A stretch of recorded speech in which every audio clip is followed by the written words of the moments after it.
Hello, everyone. Welcome back to Fix Master. Today, I'll show you how to enable dark mode in Google Chrome using the Chrome flags menu. So, let's dive right in. Step 1.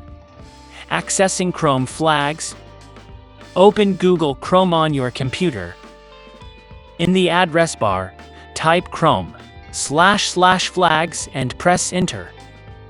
This will take you to the Chrome flags menu, where you can enable various experimental features. Step 2. Enabling Auto Dark Mode. Now, within the Chrome flags menu, you'll find a search bar. Type Auto Dark Mode and hit Enter. From the drop-down, you'll see multiple options related to Auto Dark Mode. Click on the drop-down menu next to the Disabled option and select Enabled from the list.